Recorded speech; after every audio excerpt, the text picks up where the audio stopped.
ಬಹಳಷ್ಟು ಕಾರ್ಯಕ್ರಮಗಳಲ್ಲಿ ರಾಜಕೀಯ ವೇದಿಕೆಗಳಲ್ಲಿ ಇವನ್ನ ನೋಡಿದೀವಿ. ಆದ್ರೆ ಇವತ್ತು ಫಾರ್ ಎ ಚೇಂಜ್ ಸಿನಿಮಾ ವೇದಿಕೆ, ಸಿನಿಮಾ ಟೀಸರ್ ಬೇರೆ ತೋರಿಸಿದೀವಿ. ಇವರೆಲ್ಲರ ಜೊತೆ ನಾನು ಕ್ಯೂರಿಯಸ್ ಆಗಿದ್ದೀನಿ. ನೀವೇನ್ ಮಾತಾಡ್ಬೋದು, ಏನ್ ಹೇಳ್ಬೋದು ಅಂತ ಮೊದಲಿಗೆ ಒಬ್ಬ ಆಡಿಯನ್ಸ್ ಆಗಿ ನಿಮ್ಗೆ ಟೀಸರ್ ಹೆಂಗ್ ಅನ್ಸೋದು? ಟೀಸರ್ ಬಗ್ಗೆ ಹೇಳಬೇಕು ಅಂತಂದ್ರೆ ಬಹಳಷ್ಟು ಗಮನ ಇಟ್ಟು ನೋಡ್ತಾ ಇದ್ದೆ. ಥ್ರಿಲ್ ಇತ್ತು, ತುಂಬಾನೇ ಒಂಥರ ಥ್ರಿಲ್ಲಿಂಗ್ ಆಗಿತ್ತು, ಹೊಸತನ ಇತ್ತು, ಶ್ರೀಮಂತಿಕೆ ಎದ್ದು ಕಾಣಿಸ್ತಾ ಇತ್ತು. ಅದರಲ್ಲೂ ಧನಂಜಯ ಆಕ್ಟಿಂಗ್ ಅಂತಂದ್ರೆ ಸೂಪರ್.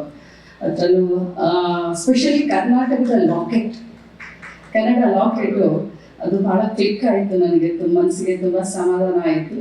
ಟೀಸರ್ ಮಾತ್ರ ಸೂಪರ್, ವಂಡರ್ಫುಲ್. ಟೀಸರ್ ನೋಡಿದ್ರೆ ಇನ್ ಫಿಲ್ಮ್ ಹೆಂಗಿರ್ಬೋದು ಅಂತ ಬಹಳಷ್ಟು ಜನ ವೇಟ್ ಮಾಡ್ತಾರೆ. ಓಕೆ, ಟೀಸರ್ ಸೂಪರ್ ಅಂತ ಫುಲ್ ಮಾರ್ಕ್ಸ್ ಸಿಕ್ಕಾಯ್ತಲ್ಲಿ. ಇನ್ನು ಐರಾ ಫಿಲ್ಮ್ಸ್ ಸಂಸ್ಥೆ ಬಗ್ಗೆ ಬಹಳ ಎಕ್ಸ್ಪೆಕ್ಟೇಷನ್ ಆಲ್ರೆಡಿ ಕ್ರಿಯೇಟ್ ಆಗಿದೆ. ನಿಮ್ಮ ಕುಟುಂಬದಿಂದ ಚಿತ್ರರಂಗಕ್ಕೆ ದೊಡ್ಡ ಮಟ್ಟದಲ್ಲಿ ಕೊಡುಗೆ ಕೊಡಬೇಕು ಅಂತ ಒಂದು ಮಹತ್ತರ ಕನ್ಸಿಟ್ಕೊಂಡು ಬರ್ತಾ ಇರುವಂತಹ ಒಂದು ಸಂಸ್ಥೆ, ಅದರ ಬಗ್ಗೆ ಏನ್ ಹೇಳ್ತೀರಾ?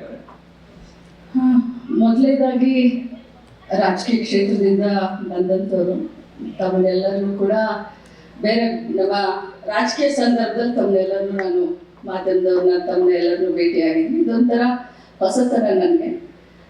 ಕನ್ನಡ ಚಿತ್ರರಂಗಕ್ಕೆ ಏನಾದರೂ ಒಂದು ಮಾಡೋಣ, ಚಿಕ್ಕಂದ್ರಿಂದನೂ ಒಂದು ಆಸೆ. ಮುಂಚೆಯಿಂದಲೂ ಕೂಡ ಬಹಳ ದೊಡ್ಡ ದೊಡ್ಡ ನಟ ನಟಿಯರನ್ನ ನೋಡಿ ಬೆಳೆದಿದ್ದೀನಿ.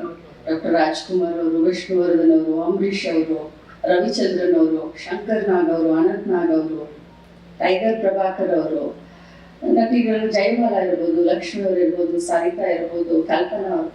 ಸೊ ನಾನು ಕೂಡ ಸಾಮಾನ್ಯ ಕುಟುಂಬದಿಂದ ಬಂದಂಥವ್ರು. ಎಲ್ಲರಿಗೂ ಎಷ್ಟು ಕನ್ನಡ ಫಿಲ್ಮ್ ಅಂತಂದ್ರೆ ಒಂದು ಆಸೆ ಇರುತ್ತೋ ಹಾಗೆ ನೋಡಿ ನಾವು ಕೂಡ ಬೆಳೆದಂಥದ್ದು. ಸೊ ಒಂದು ಆಸೆ ಅಂತ ಇತ್ತು.